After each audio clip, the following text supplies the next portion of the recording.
Welcome, Myrna. I'm just really excited to have gotten to know you a little bit. Can you tell me a little bit about yourself and where your salon is?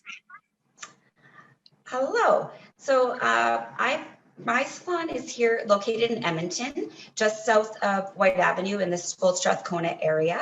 And I've been in the industry now, this is my 30 something year.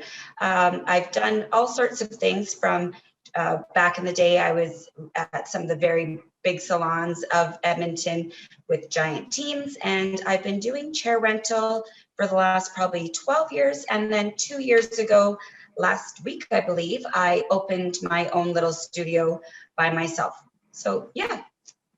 That's awesome. Do you have it like in your home, or do you have like a little location? I'm right on Calgary Trail South, so I'm in a walk-up thing. So it's just my own little space, and that's why I called it the Secret Styling Studio, because unless you know where you are, I'm kind of a secret.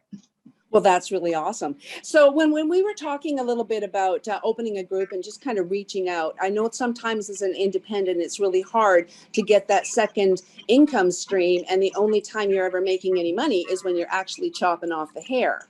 And I mean, you're only one girl, like what's a girl to do? So when I was talking a little bit about reaching out with groups and doing more social selling, I got to tell you, girlfriend, you just like jumped right on that. And I don't know how many days, like you just went, yep, good idea. Jumped in and did it. And like, I took a look at you, and how many days did it take you to, how many do you have in your group right now? I believe 265 I'm at now.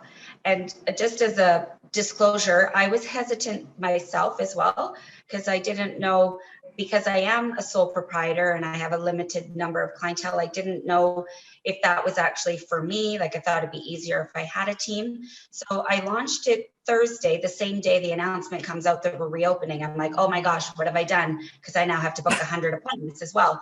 But it was from Saturday or Thursday late until Saturday noon, I had 100. I asked them, sorry about that, that's my calendar there. I asked the people that joined if they could get me to 200. So they had me there by Sunday evening. And by Monday, I was, like I said, at 265, I believe. So it went bam, bam, bam quite quickly. So I was pretty excited. So are some of those people then that joined your group, were they like friends of friends, or were they all former clients or clients that you're actively working with? Friends of friends. Like, I believe I added, like I invited 100 and some, but then I don't even know if that many came. But I also made a contest for the person who got me the most referrals. I gave them a free haircut. So that generated the excitement. I put the Miracle hair treatment on for 40% off, and I sold 50 of them. I just capped it out and said no more. So yeah. I also, when I packed my Miracle hair treatment, I have, this was another tip and trick I had received before. I made fake Secret Styling Studio money. And with each purchase, I put a $5 Secret Styling Studio back in for them to encourage future retail sales. That's amazing. And did you get any new customers out of there? Not that you needed any. I'm sure like you've been booked solid since you opened. Yeah, it's generated a lot of questions. And so people are like, are you taking new clients? Because I think that's the other thing right now with COVID. Some people are scared to make changes if they're unaware. So I've made them very aware that, yes, I am always accepting new clients. And so there's been lots of people inquiring about that. And on top of, again, the one product I sold, it also opened a whole other conversation. So I've sold electricals, other shampoo products. So it all worked well.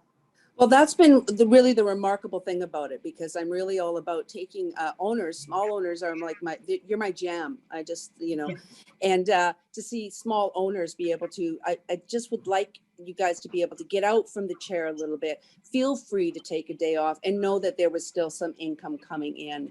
Can you see this as a method that is something that you would like use going forward? The whole and you're doing curbside, I think, right? Yes. So because of you got me excited, and I've also joined a couple of other pages you have within our this group.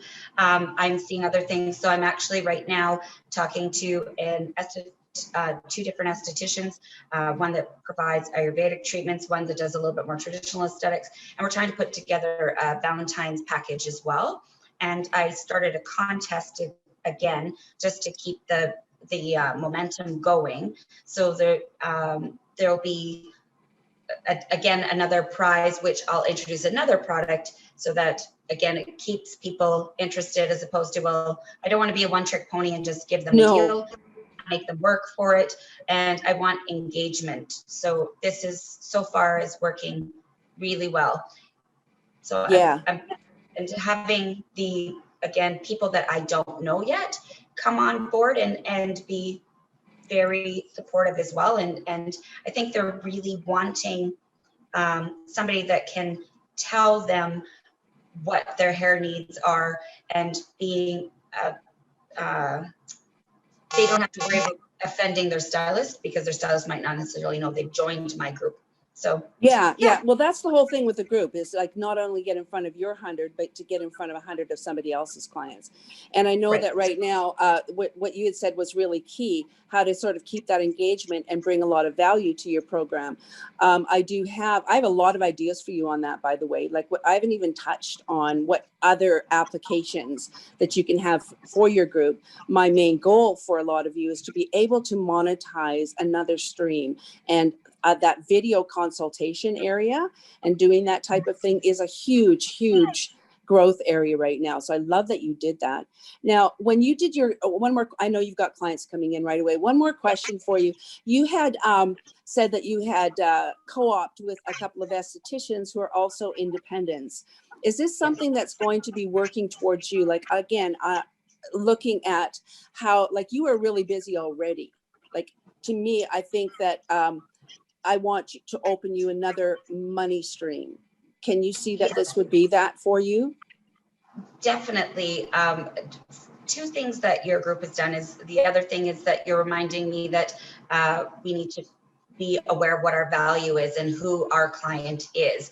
And that maybe, like you said, not everybody is for everybody. So to go through and look at, who do I want to be bringing forward into my fold, that that I will be able to elevate my prices and not hurt feelings, because I've done it in order to be able to do that and not feel guilty about it.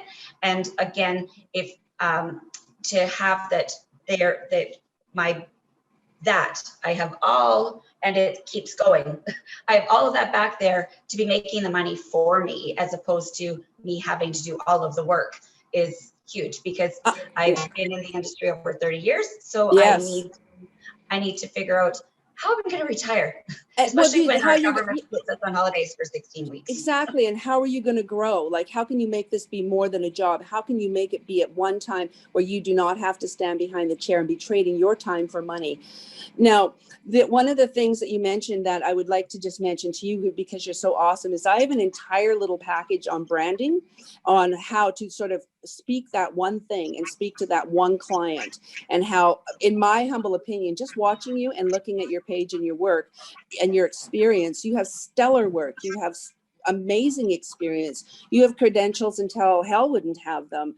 And I would like to think in my mind that your haircuts are running at $80, and that your color service, that your average client ticket is $300. I don't know what they are, because we've never talked, but I want you to know that that's how I can see you. And so often I think we sell ourselves short, and that's really going to be about branding and getting the right message out there, and auditing your page and your Google and stuff like that. Are these things you do already?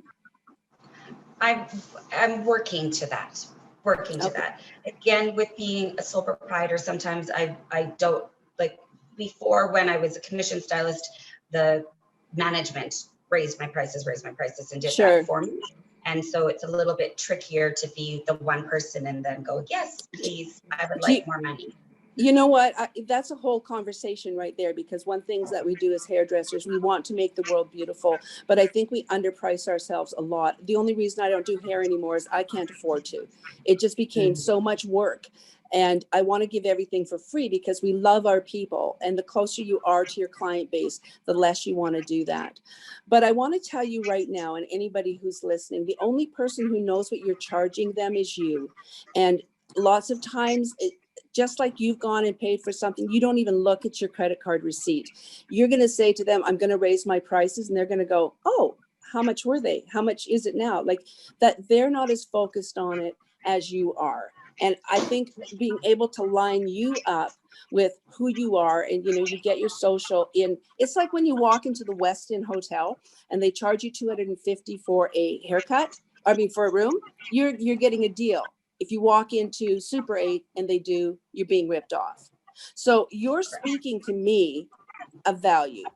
You look like value, your skill set is value. And I think that you need to like raise your prices and thin out your book, figure out who your real clients are. Okay, well, listen, I'm going to let you go. And thank you so much for coming on. And thank you so much for just like jumping in and having faith and playing my little reindeer games with me. That's what I call it. So just say something wonderful about me so I can chop the end off here and use it as a testimonial. I just want to say thank you so much to Heather for getting me my 30-year-old hairstylist self to get back out from behind the chair and to realize that there is still potential in my business at this time that I just haven't been tapping into, and that if you follow her programs and do what she says, there's lots to be had out there. And I'm just so grateful that I stumbled across your page during my little COVID time, and that I've been able to expand my business in another area that I had been neglecting and had kind of forgotten about. So thank you for the reminder, Heather. It's super. Okay. Well, Marna, I love you to death. And I have been talking to you. We've never like been face to face, I don't think, but I'll tell you, I've been talking to a lot of people about you, because the only thing that's going to make that gets between you guys, especially a lot of you independents, and extraordinary success that you didn't even imagine you could have, is yourselves. And sometimes you just got to jump in and just do it anyway. And you did. And thank you. And you know what I'm going to do for you, just for being so awesome? I'm going to send you my little branding program, or maybe we could have, I'm going to give you a 2-hour strategy. How about we do that? And I will do a social audit on all of your social for you. And I'll just give you some ideas of what I think you could do to really elevate your brand and get you to where you need to be. Thank you. Thank you. Go to work. For now. See you later. Okay, bye.